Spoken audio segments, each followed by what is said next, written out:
মানুষ যখন বাজারে যায় নাস্তা করার জন্য বা খাবারের প্রয়োজনে কোনো না কোনো দোকানে গিয়ে থাকে, কিন্তু সেই দোকানে গিয়ে খাবার যদি অস্বাস্থ্যকর হয়, সেটা যদি খাওয়ার ফলে মানুষ অসুস্থ হয়ে পড়ে, তাহলে এইসব দোকানগুলো বয়কট করা প্রয়োজন। আজকে আমি আর আমার ভাতিজি বাজারে গিয়েছিলাম, এরপরে আমরা জালালিয়াতে গিয়েছিলাম একটু নাস্তা করার জন্য। একটা বার্গার অর্ডার করছিলাম, তো কি মনে করে আমার ভাতিজি এই বার্গারটা খায় নাই। ও বলতেছিল যে ওর গন্ধটা কেমন একটা লাগতেছিল, তো এটাকে বাড়িতে নিয়ে আসবে। ওর কাছে বার্গারের গন্ধটা বাজে লাগতেছে, সেই জন্য বললো যে এটা বাড়িতে নিয়ে যাবে। আমি ওর এত কিছু জিজ্ঞেস করি নাই, তো ওইখানে দোকানের ওয়ার্কারকে বললাম যে এটা একটু পার্সেল করে দিতে, এটা বাড়িতে নিয়ে যাব, এখানে ও খাবে না।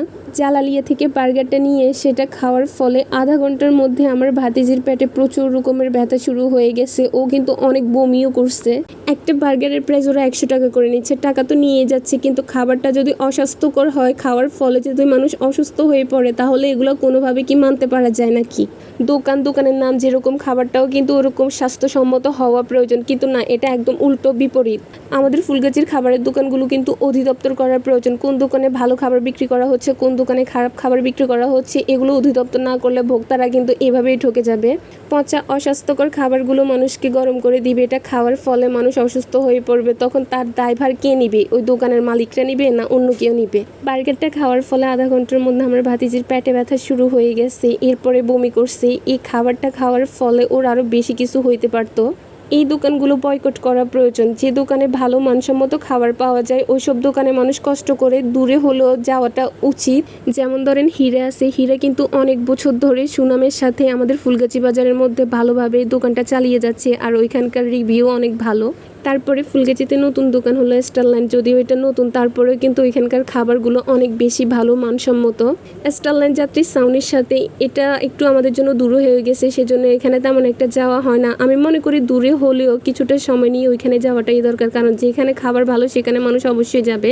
দেখেন, স্টারলাইন, হীরা, এগুলোর খাবার যদি ভালো না হতো তাহলে কিন্তু আমি শুধু শুধু বলতাম না বা প্রমোট করতাম না। ওইখানকার খাবার ভালো মানসম্মত, সেজন্য আমি বলতেছি। বিশেষ করে স্টারলাইন, হীরা, আরও কিছু দোকান আছে ফুলগাজীর মধ্যে, ওই দোকানের খাবার অনেক বেশি ভালো মানসম্মত। তাছাড়া মালিক আর ওয়ার্কারদের ব্যবহারও অনেক বেশি ভালো।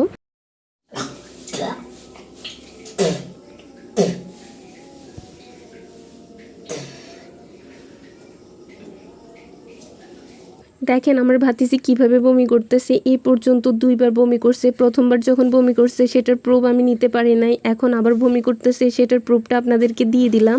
বমি করে ওর কি অবস্থা হয়েছে সেটা দেখতেই পাচ্ছেন। ওর চোখ মুখের অবস্থা দেখলেই বোঝা যাচ্ছে এখনও কিন্তু ওর পেটের ব্যথা কমে নাই। এখন আপনারাই বলেন, এরকম অস্বাস্থ্যকর খাবার খেয়ে মানুষকে যদি এরকম অসুস্থ হইতে হয় তাহলে কি করবে?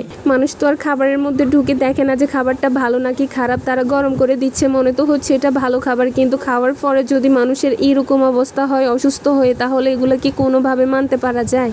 খাবারটা অস্বাস্থ্যকর ছিল, ফেলে দিলে চলে যেত, তাতে কোনো সমস্যা নাই, কিন্তু যখন দেখতেছি এটা খাওয়ার পরে আমার ভাতিজি অসুস্থ হয়ে গেছে, এটা তো আর মেনে নেওয়া যায় না।